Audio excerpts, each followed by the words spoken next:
Hello, I'm SA, your AI essayist. Please note that all content, audio and video in this presentation are AI generated.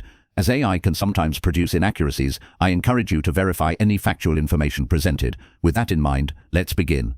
The Graham-Buffett axioms, formalizing value as a quantitative discipline, a peculiar intellectual vacuum, characterized the world of mid-20th century finance. While physics had its Newton and biology its Darwin, the discipline of capital allocation lacked a unifying rational framework. It operated largely within a realm of anecdote, intuition, and crowd psychology, a chaotic environment where prices seemed to dance to the tune of inscrutable passions. The central analytical problem was one of signal extraction. A notion of financial data, corporate reports, and economic forecasts constituted a sea of overwhelming noise. The challenge was to find a stable, underlying signal of an asset's true worth, a signal that remained coherent amidst the violent oscillations of market sentiment. This quest for a rational basis for investment, for a methodology that could be taught, replicated, and verified, represents the scientific problem that Benjamin Graham set out to solve, and which a young Warren Buffett would elevate to an art form. Graham's contribution, articulated with profound clarity in his seminal works Security Analysis and The Intelligent Investor, was to propose a set of foundational axioms for the practice. He effectively sought to drain the swamp of speculation by building a bedrock of quantitative reason. His approach began with a radical proposition that a business possesses an intrinsic value, a tangible and calculable worth that exists quite apart from its daily quotation on a stock exchange. This was a direct assault on the prevailing wisdom that an asset's value was whatever the market said it was. Graham's method for approximating this intrinsic value was a meticulous, almost forensic examination of a company's financial statements. He focused on what was solid and demonstrable, the value of tangible assets on the balance sheet and the company's demonstrated long-term earnings power, smoothed over several years to iron out the bumps of the business cycle. From this central axiom of intrinsic value flowed his most crucial corollary, the principle of the margin of safety. This concept, borrowed from the world of engineering, where a bridge is built to withstand far greater stress than it will ever likely encounter, became the cornerstone of his entire philosophy. An investment was deemed sound only when the market price of the security was substantially below its calculated intrinsic value. This gap between price and value was the investor's shield. It provided protection against the inevitable errors of analysis, against unforeseen negative developments in the business, and against the sheer, unpredictable volatility of the economic system. It was a probabilistic defense, a way to structure a bet so that the potential for gain was mathematically superior to the risk of permanent loss. The wider the margin of safety, the more insulated the investment was from the slings and arrows of outrageous fortune, a phrase Graham himself, a classicist at heart, would have appreciated. To make this abstract principle concrete, Graham introduced one of the most powerful allegories in financial literature, the figure of Mr. Market. He imagined the market as a manic, depressive business partner. Each day this partner, Mr. Market, appears and offers to either buy your shares or sell you his at a specific price. His moods are wild and irrational. On some days, gripped by euphoria, he quotes absurdly high prices. On other days, sunk in a deep, inconsolable gloom, he offers his shares at ridiculously low levels. Graham's insight was that the intelligent investor is under no obligation to transact with him. You are free to ignore his daily pronouncements entirely. His purpose is to serve you, providing opportunities when his prices diverge significantly from your own private calculation of intrinsic value. One should happily sell to him when he is ecstatic and buy from him when he is despondent. This simple story encapsulated a profound intellectual discipline, the complete separation of one's own analytical judgment from the emotional state of the crowd. It was into this intellectual ecosystem that Warren Buffett arrived as a student at Columbia University. For him, discovering Graham's teachings was an epiphany. It provided the logical, coherent system he had been searching for. Here was a framework that transformed the speculative game of stocks into a rational discipline of business valuation. Buffett's unique early contribution was the sheer, relentless, and algorithmic intensity with which he applied this framework. While others might have treated Graham's principles as a general guide, Buffett treated them as gospel, as a set of operational instructions for a machine designed to find mispriced assets. His early investment partnerships became laboratories for the pure, unadulterated application of Graham's quantitative methods. He would spend his days poring over the vast, dense pages of Moody's and Standard & Poor's manuals, enormous tomes containing the financial data of thousands of public companies. This was a brute force search algorithm executed by hand. He was hunting for a very specific type of mathematical anomaly, a category of investment he later famously termed cigar butts. The metaphor is telling: a soggy, discarded cigar found on the pavement, which has one free puff left in it. The cigar itself is unattractive, perhaps even unpleasant, but the puff is profitable because it costs nothing. These cigar butt investments were companies whose market valuation was so depressed that they were trading for a fraction of their tangible asset value. Specifically, Buffett sought out what Graham called nets, companies whose stock market capitalization was less than their net current asset value, which is calculated as current assets minus all liabilities, including long-term debt and preferred stock. In essence, an investor could buy the entire company for less than the value of its cash, receivables, and inventory, after paying off every single one of its debts. The operating business itself, the factory, the equipment, the brand, was being given away for free, or even less than free. The quality of the management, the industry's prospects, the competitive landscape, these factors were almost entirely disregarded. The investment thesis rested exclusively on the cold, hard arithmetic of the balance sheet. It was a statistical bet on the law of averages and the ultimate reality of liquidation value. Sooner or later, this value would be realized either through the company's eventual liquidation, a takeover, or a simple regression to a more sensible market price. This was value investing in its most distilled quantitative form, a systematic exploitation of statistical discrepancies between price and easily verifiable asset value. The approach required patience, discipline, and an unwavering confidence in the numbers over any prevailing narrative. It was the successful formalization of finance as a quantitative discipline, a triumph of signal over noise. This purely statistical framework, while powerful, revealed its own set of boundaries when confronted with a changing economic landscape. The logic of the cigar butt investment, of extracting one final profitable puff from a discarded asset, was impeccable within its own domain. Its efficacy, however, was contingent upon a specific type of industrial economy, one populated by companies whose value was overwhelmingly represented by tangible assets listed on a balance sheet. The intellectual challenge that emerged for Buffett was the growing realization that this quantitative map failed to describe a vast and increasingly important territory. The value of a business whose primary assets were ethereal, residing in the minds of its customers, the quality of its leadership, and the structure of its market. The catalyst for this profound evolution in thinking came largely through the influence of two other formidable intellects, Philip Fisher and, most pivotally, Charlie Munger. Fisher, in his seminal 1958 work Common Stocks and Uncommon Profits, championed a method he termed scuttlebutt, an approach that involved deep, almost journalistic investigation into a company's qualitative dimensions.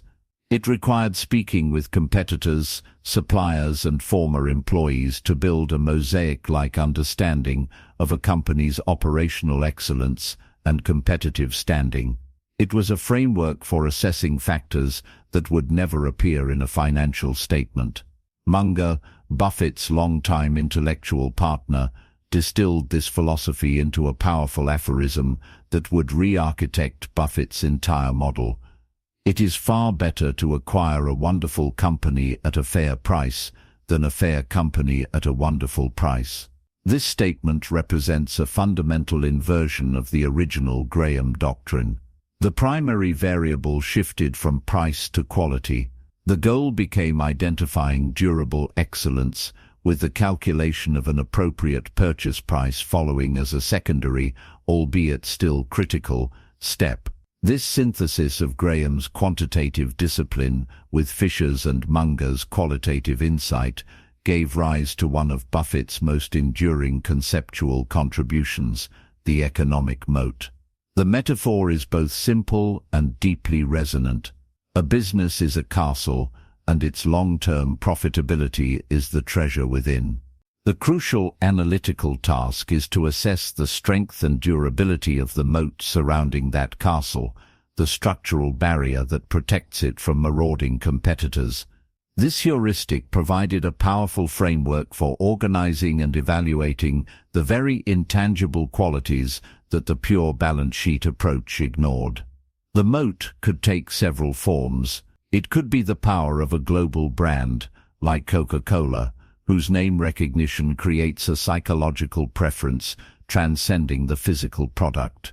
It could be a network effect, as with American Express, where each new user increases the value of the service for all other users, creating a self-reinforcing loop that is exceptionally difficult for a new entrant to replicate. Other sources of a moat might include a low-cost production advantage derived from immense scale or proprietary processes, or the possession of a government-granted license or patent that legally precludes competition.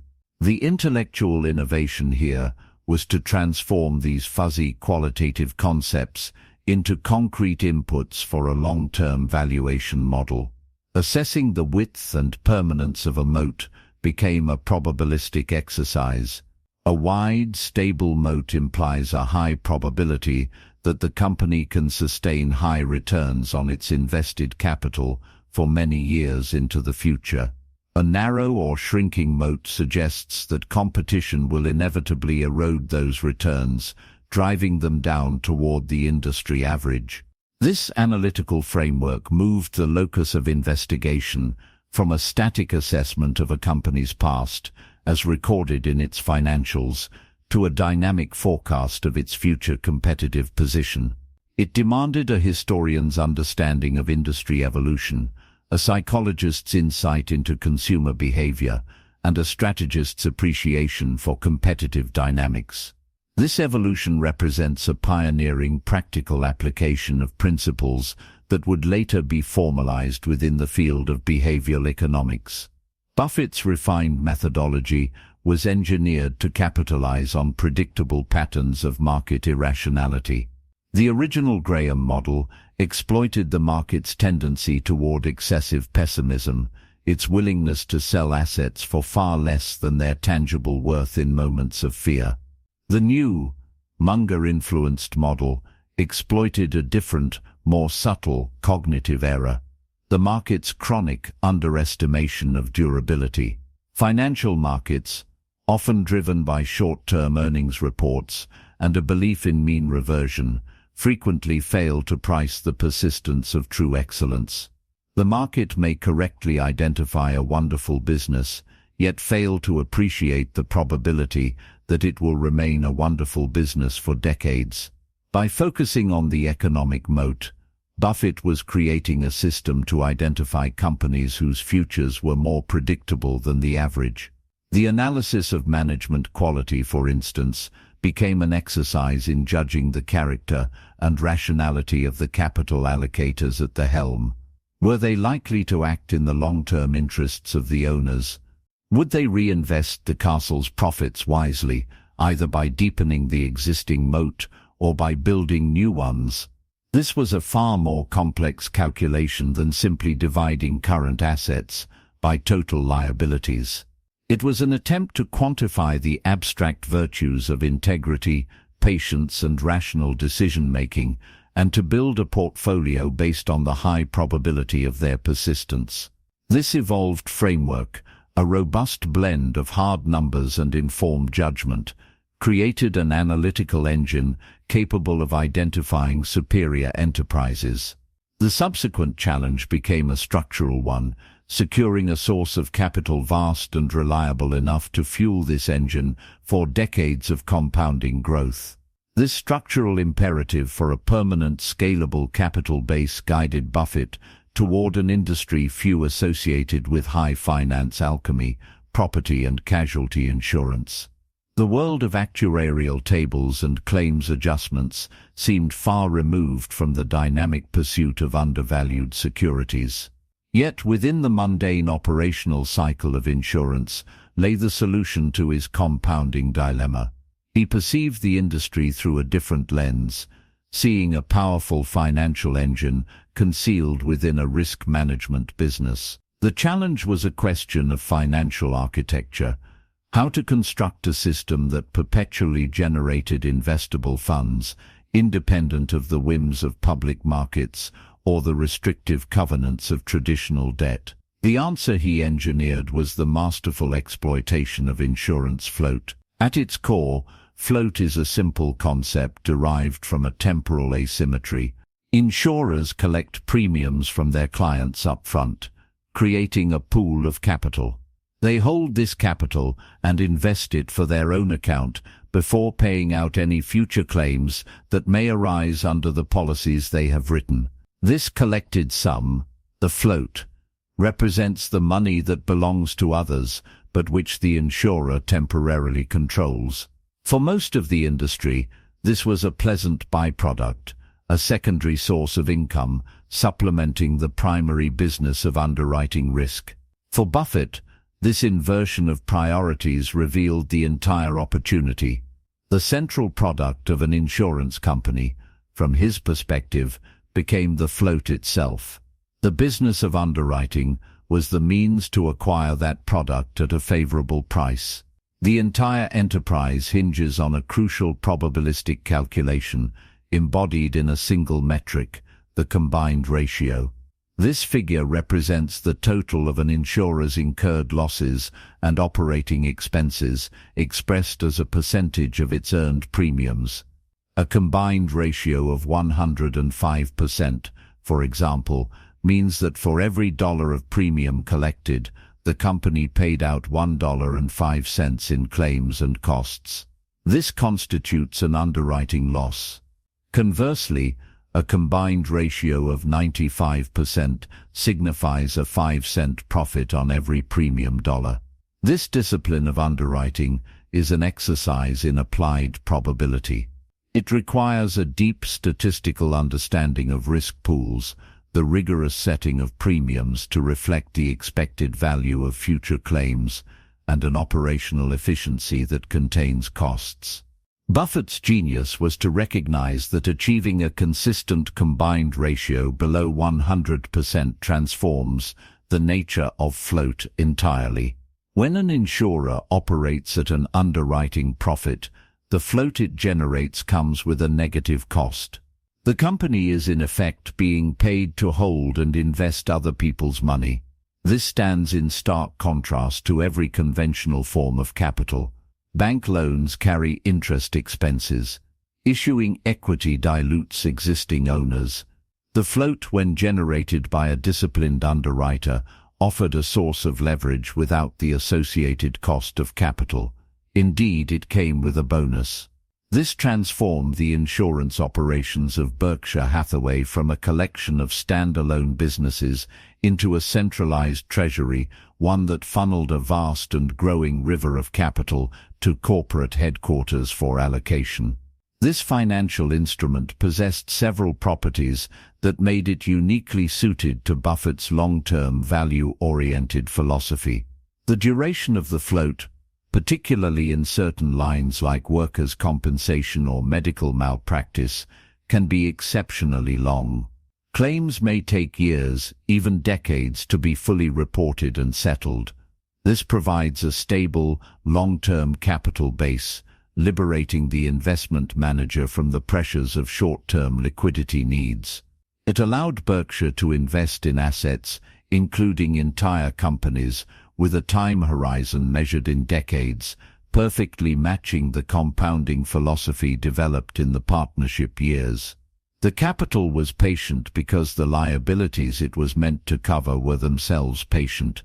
Furthermore, the float was self-replicating. As Berkshire's insurance subsidiaries like National Indemnity Company grew, wrote more policies, and expanded into new lines of business, the volume of float naturally increased. This created a virtuous cycle.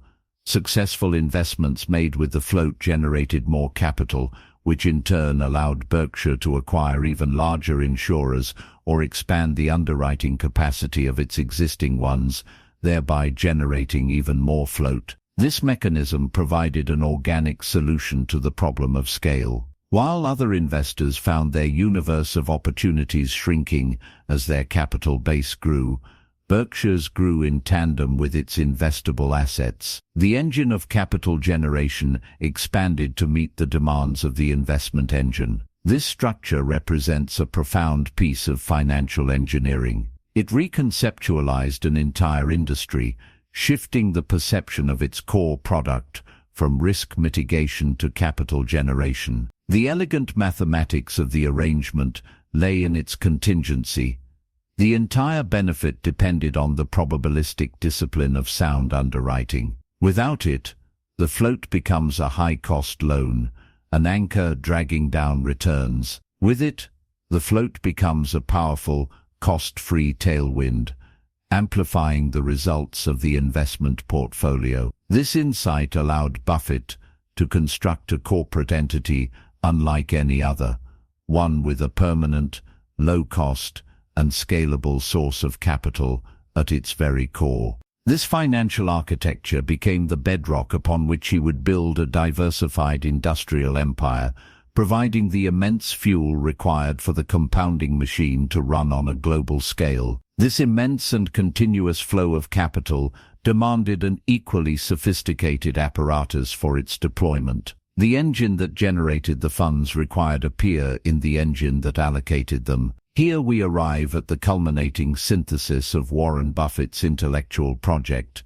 the construction of Berkshire Hathaway as a holistic self-perpetuating system for rational capital allocation. The problem it was engineered to solve is one of the most persistent and insidious in corporate life: the challenge of organizational maturity and the consequent misdirection of retained earnings. The life cycle of a successful enterprise often presents a profound paradox. The very success that generates immense cash flow frequently coincides with a decline in high-return internal investment opportunities. This creates a powerful institutional pressure to reinvest capital at diminishing rates of return, a phenomenon Buffett termed the institutional imperative, the tendency for organizations to mindlessly imitate their peers, expand for the sake of expansion, and resist any change to their current direction. Buffett's solution was an architectural one. He designed Berkshire Hathaway as a decentralized conglomerate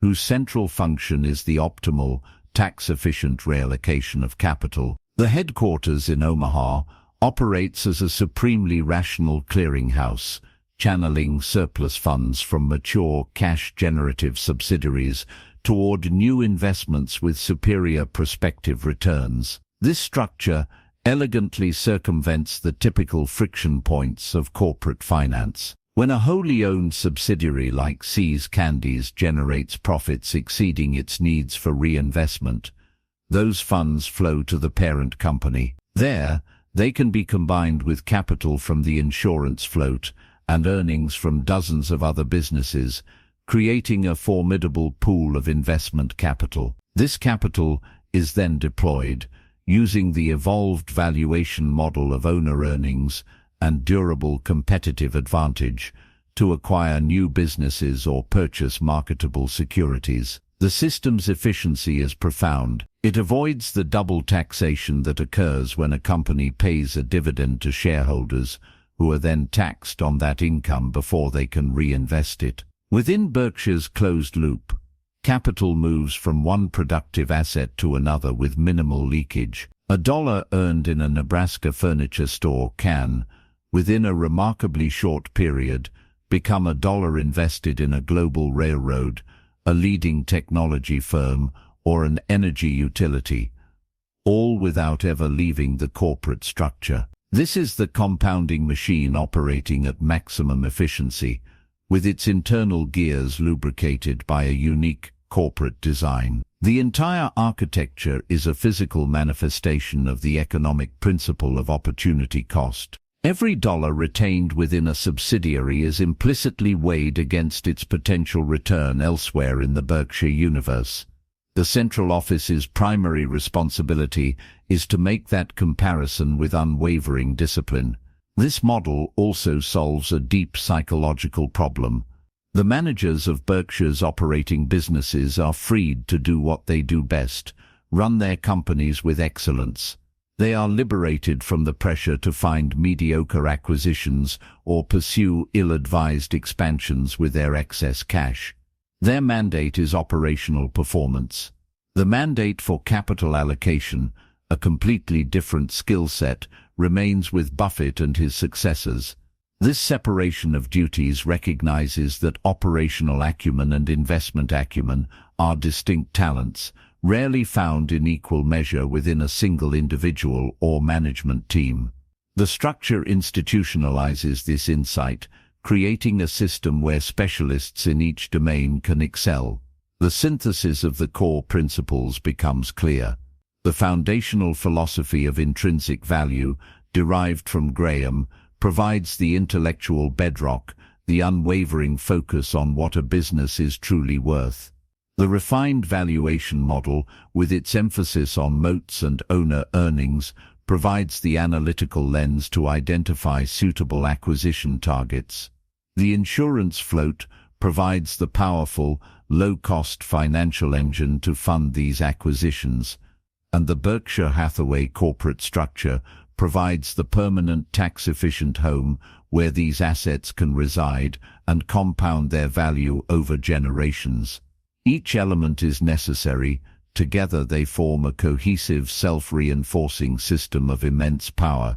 It is an intellectual edifice built over 6 decades, piece by painstaking piece. The ultimate contribution, therefore, is the architecture itself. Berkshire Hathaway stands as a multi-decade experiment in applied rationality, a corporate structure conceived as a bulwark against the psychological and institutional tides that erode value. It represents a living dissertation on the power of compounding, patience, and the relentless application of a few foundational economic principles. It offers a profound counter-narrative to the speculative, short-term ethos that permeates much of modern finance, demonstrating that long-term value creation is a product of systemic design and intellectual discipline. The enduring legacy is one of an intellectual architect who constructed a machine for clear thinking, a machine whose primary output, over decades, has been the tangible result of rational decision-making on an unprecedented scale. His work provides a powerful testament to the idea that in the world of economics and investment, the most durable advantage may be a superior framework for thought. We really appreciate you tuning into this AI-powered presentation. Our goal is to push the boundaries of AI in content creation, and your input is invaluable. If there's a particular subject you'd like to see us tackle next, or if you have suggestions on how we could fine-tune our AI's creative prompts, please don't hesitate to leave your ideas in the comments section. We're excited to bring you more unique content very soon.